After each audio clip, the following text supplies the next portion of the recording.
Hi, my name is Carla Carlisle, and I'm a mental health advocate and an author.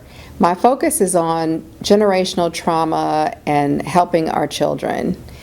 I experienced an 8-year journey to my son after dealing with infertility and a failed marriage. I became a foster parent to a 10-day-old baby boy who was 2 months premature. He was the 11th child of his birth mom, and she had lost her rights to the other 10. It took me 8 years falling out with the foster care system, trying to co-parent with his birth mother and father, as well as learning that I had no control whatsoever of everything I thought I had control of, like helping them, getting them in a house, doing all these things to help ensure my son was safe.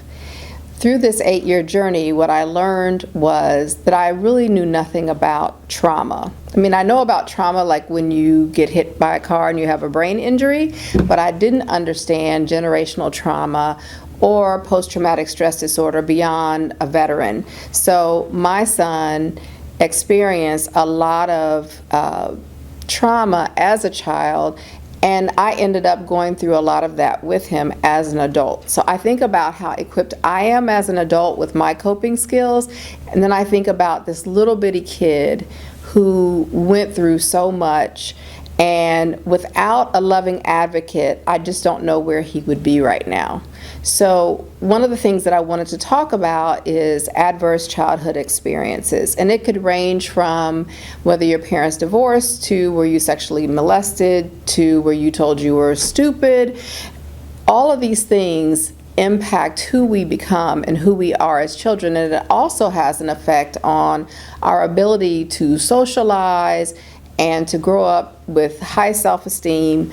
So at the end of the day, my focus is this. If you know of a child, or if you don't know of a child, if you know of an organization where they're helping children and it's a legit organization, and I would say contact me. There are so many children out there who have been through difficult situations. What we see a lot of now is people always say, like, well, it's the parents' fault. A lot of times the parents are doing what they experienced themselves. So if you weren't taught, if you didn't have a foundation of love, I'm not even talking about money. If you didn't have a foundation of love, then how do you give that foundation of love to your child? So there's so much out there for us to learn to minimize trauma, stop generational trauma, and help our children to become great citizens. And I have just collected a massive amount of resources and relationships, and my goal is to help you help someone else. It just takes one loving advocate. You don't have to be perfect. It doesn't mean you haven't made a mistake. What it means is that you have a commitment to children, and whether it's volunteering once a week, or becoming a foster parent, or donating some money, there are so many different ways that you can help. And so my son, when he was 6 years old, tried to die by suicide twice. That should not happen. Suicide is the second leading cause of death for children and adults ages 10 to 36. We know that that can be stopped. That can be minimized, and no one that young should ever feel like suicide is their only option. And it's all about stopping the pain. So what do they need? They need love and support. And that's what I'm asking you to be a part of. Thank you for your time.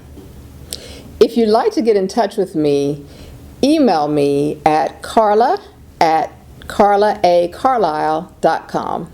Thank you.